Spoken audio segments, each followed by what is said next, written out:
আসসালামু আলাইকুম dear viewers. আজকে আলোচনার বিষয় ক্যারিয়ার অবজেক্টিভ। আমরা গত সেশনে দেখেছি কন্ট্যাক্ট ডিটেইল আমরা লিখি। কন্ট্যাক্ট ডিটেইলের পরেই লিখতে হবে ক্যারিয়ার অবজেক্টিভ। যে আপনার ক্যারিয়ার নিয়ে আপনার গোলটা কি, আপনার অবজেক্টিভটা কি? আপনি ক্যারিয়ারের কোথায় যেতে চান? আজ থেকে ৫ বছর বা ১০ বছর পর আপনি নিজেকে কোথায় দেখতে চান? বা ক্যারিয়ার নিয়ে আপনার টোটাল প্ল্যানিংটা কি?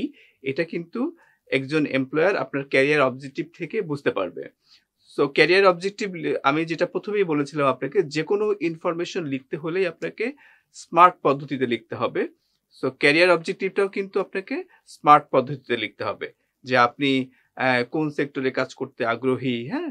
আপনি কোন ইন্ডাস্ট্রিতে কাজ করতে আগ্রহী বা কোন পজিশনে কাজ করতে আগ্রহী, এই জিনিসগুলো যেন সংক্ষেপে ১ লাইনে মধ্যে বা ২ টা সেন্টেন্সের মধ্যে আমি লিখতে পারি। যাতে করে আমার ক্যারিয়ারের একটা সিনপসিস বা সামারি যেন এমপ্লয়ার বুঝতে পারে যে আমার ভিশনটা কি, ক্যারিয়ার নিয়ে আমি কোথায় যেতে চাই, আমি কোন জায়গায় আমার ক্যারিয়ারটাকে ডেভেলপ করতে চাই বা বিল্ড করতে চাই, কোন ইন্ডাস্ট্রিতে আমি লিডার হতে চাই, সেই জিনিসগুলো স্পষ্ট হবে আপনার ক্যারিয়ার অবজেক্টিভে। তো আমি যদি ২-১টা একটু এক্সাম্পল দেই যে কিভাবে ক্যারিয়ার অবজেক্টিভটা লিখতে হয়।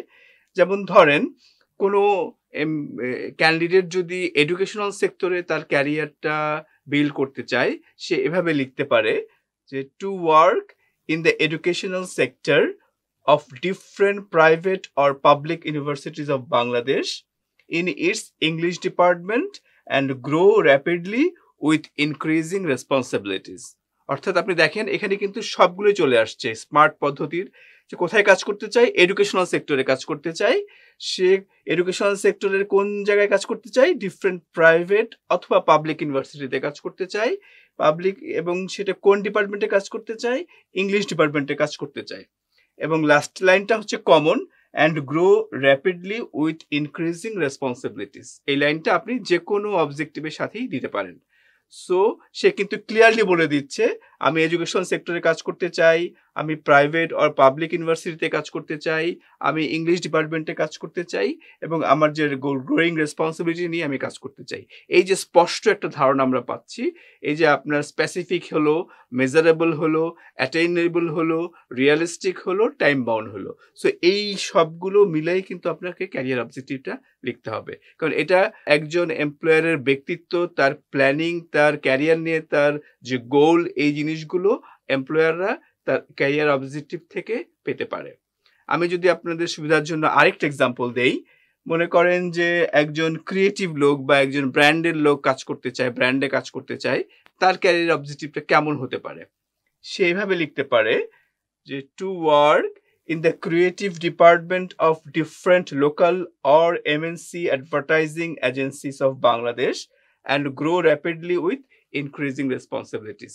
এই যে grow rapidly with increasing responsibilities, এটা হচ্ছে কমন ওয়ার্ড, আপনি যে কোনো অবজেক্টিভের সাথে এটা অ্যাড করতে পারবেন।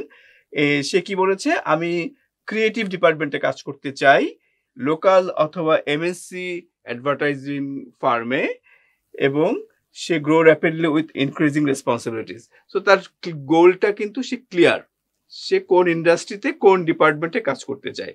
সো আপনি যখন ক্যারিয়ার অবজেক্টিভটা লিখবেন তখন যেন স্মার্ট পদ্ধতি অনুসরণ করে আপনার পুরো প্ল্যানিংটা, ক্যারিয়ার নিয়ে আপনার যে ভাবনাটা, আপনার আজ থেকে আপনি কোন সেক্টরে আপনি যেতে চান, সেই পুরো বিষয়টা যেন স্মার্ট টেকনিকে উঠে আসে।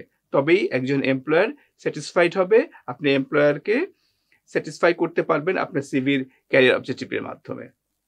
ধন্যবাদ।